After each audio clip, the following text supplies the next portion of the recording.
যিকোনো ফাৰ্মৰ ক্ষেত্ৰত যেনে ধৰক pig farming, goat farming, dairy farming নাইবা হৰ্টিকালচাৰ ফাৰ্মিং বা এগ্ৰিকালচাৰ ফাৰ্মিং যিকোনো ফাৰ্ম হওক মোষ্ট ইম্পৰ্টেণ্ট হয় আপোনাৰ ফাৰ্মখন ৰেজিষ্টাৰ্ড কৰা। যদি আপুনি আপোনাৰ ফাৰ্মখন ৰেজিষ্টাৰ কৰিব খোজে তেনেহ'লে এই ভিডিঅ'টো শেষলৈকে চাই থাকক। ৰেজিষ্টাৰ কৰাৰ পিছত আপোনাৰ ফাৰ্মখনত আপুনি কি সুবিধা পাব নাইবা ৰেজিষ্টাৰ কৰাৰ প্ৰচেছটো কেনেকুৱা হয়, কি ডকুমেণ্টৰ দৰকাৰ, এই ভিডিঅ'টোত একদম শেষলৈকে আপুনি গোটেইখিনি গম পাই যাব। তো আপোনাৰ ফাৰ্মখন একচুৱেলি ৰেজিষ্টাৰ কি কাৰণে কৰাটো উচিত আপুনি জানেনে? যদি আপোনাৰ ফাৰ্মখন ৰেজিষ্টাৰ ফাৰ্ম হয় তেনেহ'লে গভৰ্ণমেণ্টৰ হাতত ৰেজিষ্টাৰ্ড ফাৰ্মৰ এখন লিষ্ট থাকে, ঠিক আছে, যে আপোনাৰ যিকোনো ফাৰ্মিঙে হওক, হয়তো আপোনাৰ পিক ফাৰ্মিং হওক বা ডেইৰী হওক বা গট হওক, যিকোনো ফাৰ্মিং হওক, তো এই যিখন লিষ্ট থাকে যেতিয়া গভৰ্ণমেণ্টৰ পৰা কিবা ধৰণৰ যিকোনো ধৰণৰ আপোনাৰ স্কিম আহে নাইবা ধৰক কিছুমান ছাবচিডিৰ লগত লোন আহে নাইবা ধৰক কিছুমান মেডিচিন আহে, এই গোটেইবোৰৰ যেতিয়া আহে না গভৰ্ণমেণ্টৰ ফালৰ পৰা, তেতিয়া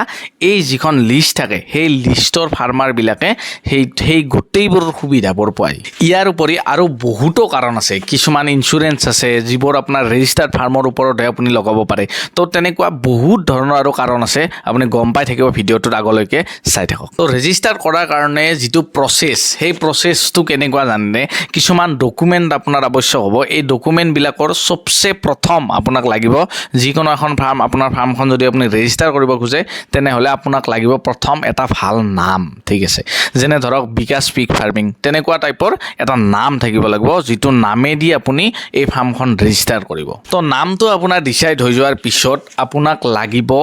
ৰেকৰ্ড, অৰ্থাৎ ৰেকৰ্ড মানে হ'ল হিচাপ নিকাচ।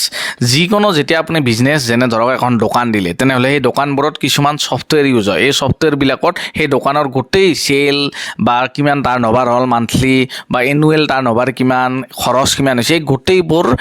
ডাটা ৰেকৰ্ড কৰা হয়। এই ৰেকৰ্ডৰ কাৰণে এই ছফ্টৱেৰবোৰ ইউজ হয়, যেনে ধৰক টেলি, এই ছফ্টৱেৰবোৰৰ থ্ৰুদি দোকানবিলাকৰ হিচাপ নিকাচবোৰ ৰেকৰ্ড কৰা হয়। ঠিক তেনেকুৱাকৈ আপোনাৰ যিখন ফাৰ্ম আছে এই ফাৰ্মখনৰো যিটো হিচাপ নিকাচ, অৰ্থাৎ এনুৱেল টাৰ্ণঅভাৰ কিমান, আপোনাৰ কিনা বেচাৰ যিবোৰ ট্ৰেনজেকশ্যন সেইবোৰৰ হিচাপ নিকাচ, তো কিমান বেচিছে বা কিমান কিনিছে, টোটেল বিজনেছটোৰ ভেলুৱেশ্যন আপোনাৰ কিমান, এই গোটেইবোৰৰ ডাটা যিটো হিচাপ নিকাচ, মই এটা ভিডিঅ' বাৰু বনাই দিম কেনেকৈ হিচাপ নিকাচ আপুনি ৰাখিব লাগে। তো হয়তো আপুনি বহীতো ৰাখিব পাৰে, নহয়তো আপুনি এক্সেল এখনতো মেইনটেইন কৰি ৰাখিব পাৰে, কাৰণ ছফ্টৱেৰ এটা যিকোনো বিজনেছৰ কাৰণে আপুনি বাই কৰাৰ লগে লগে সেই ছফ্টৱেৰটোত এটা এমাউণ্ট আপুনি দিব লগা হয় ইয়াৰলি, তো সেইটো আপুনি ভৰিব লগা নাই। যদি আপুনি বহী এটাৰো লিখি থৈ দিয়ে তেনেহ'লে অৰ্থাৎ লিখিব লাগিব, অৰ্থাৎ আপোনাৰ ডাটাটো যিটো আপোনাৰ বিজনেছৰ গোটেই ট্ৰেনজেকশ্যন, এই ট্ৰেনজেকশ্যনটো আপুনি ৰেকৰ্ড কৰিব লাগিব। এইটো হ'ব আপোনাৰ নেক্সট ষ্টেপ, অৰ্থাৎ প্ৰথম নাম হ'ল, তাৰপিছত আপোনাৰ এই গোটেই ডাটা যিটো ৰেকৰ্ড, অৰ্থাৎ বিজনেছটোৰ যি হিচাপ নিকাচ, এই হিচাপ নিকাচটো আপুনি প্ৰপাৰলি ৰাখিব লাগিব। ইয়াৰ পিছত আপোনাৰ কাৰণে জানিবলগীয়া মষ্ট ইম্পৰ্টেণ্ট যে যিখন ঠাইত, অৰ্থাৎ যি টুকুৰা মাটিত আপোনাৰ ফাৰ্মখন আছে সেই মাটি টুকুৰা হয়তো আপোনাৰ নিজৰ নামত হ'ব লাগিব, নহয়তো সেই মাটি টুকুৰাৰ 5 বছৰৰ ওপৰৰ এটা এগ্ৰিমেণ্ট হ'ব লাগিব আপোনাৰ নামত, অৰ্থাৎ সেই ফাৰ্মখনৰ নামত। তো হয়তো যদি বেলেগৰ মাটি তেনেহ'লে আপোনাৰ এই এগ্ৰিমেণ্ট কপিটো আপোনাক লাগিব, নহয়তো আপোনাৰ নিজৰ নামত থাকিলে তো মাটিৰ এই ডকুমেণ্টটো আপোনাক লাগিব। তো এইখিনি ডকুমেণ্টৰ উপৰিও আপোনাৰ যি পাৰ্চনেল আধাৰ কাৰ্ড, ভোটাৰ আই ডি বা পান কাৰ্ড, এইবোৰ ডকুমেণ্টৰ কিছুমান পান কাৰ্ড বা আধাৰ কাৰ্ড এইবোৰ বিচাৰিব। আৰু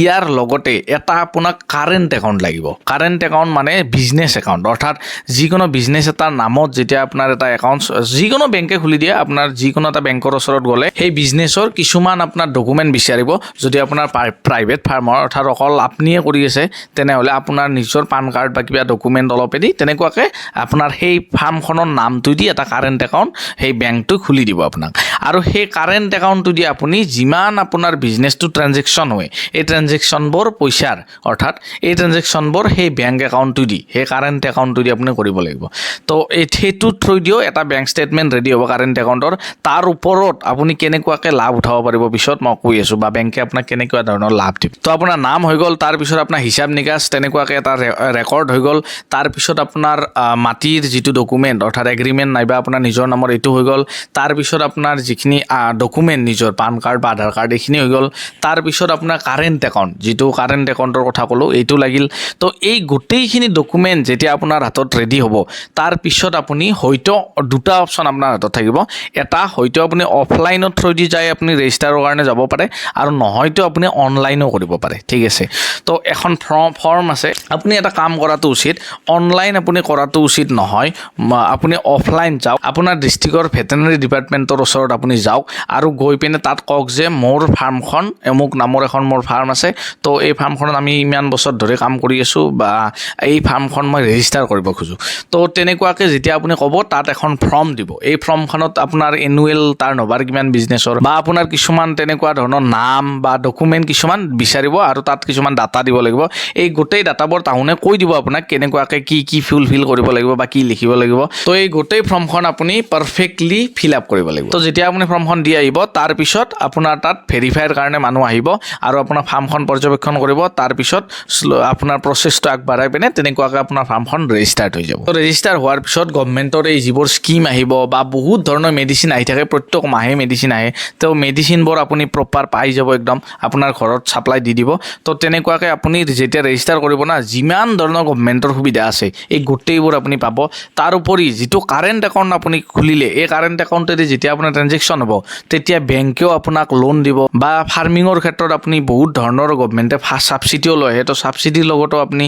লোন পাই যাব তো ইয়াৰ উপৰি বহুত ধৰণৰ আৰু সুবিধা পাব যিবোৰ আপুনি অকল ৰেজিষ্টাৰ ফাৰ্মৰ ওপৰতহে পাব তো আপুনিও আপোনাৰ ফাৰ্মখন ৰেজিষ্টাৰ কৰিব বুলি আশা থাকিল কাৰণ ৰেজিষ্টাৰ ফাৰ্ম এখনৰ ওপৰত যিকোনো ধৰণৰ কিবা বহুত বেছি ক্ষতি হ'লেও তেনেকুৱাকৈ গভৰ্ণমেণ্টে বহুত ধৰণে হেল্প কৰে তাৰ উপৰি ইঞ্চুৰেঞ্চ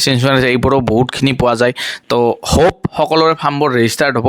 এটা ভাল নাম দি পিনে আপুনি ৰেজিষ্টাৰ কৰক আৰু ভালকৈ বিজনেছটো চলাওক তো এইটোৱে আছিল আজিৰ একদম চিম্পুল ভিডিঅ' মই ফৰ্মখন আপলোড দিম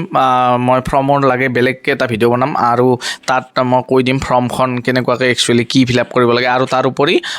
যিটো আপোনাৰ হিচাপ নিকাচৰ কাৰণে এটা এক্সেল শ্বীটৰ থ্ৰুদিও আপুনি কৰিব পাৰে তো লাগিলে কমেণ্ট কৰক যদি লাগে তেনেকুৱাকৈ মই এটা ছিষ্টেমেটিক মই এটা ভিডিঅ' বনাই পিনে দি দিম তো আজিৰ ভিডিঅ'টো যদি আপুনি অলপ হ'লেও ইনফৰ্মেটিভ পালে তেনেহ'লে লাইক কৰিব এণ্ড ছাবস্ক্ৰাইব কৰিব বাই বাই ধন্যবাদ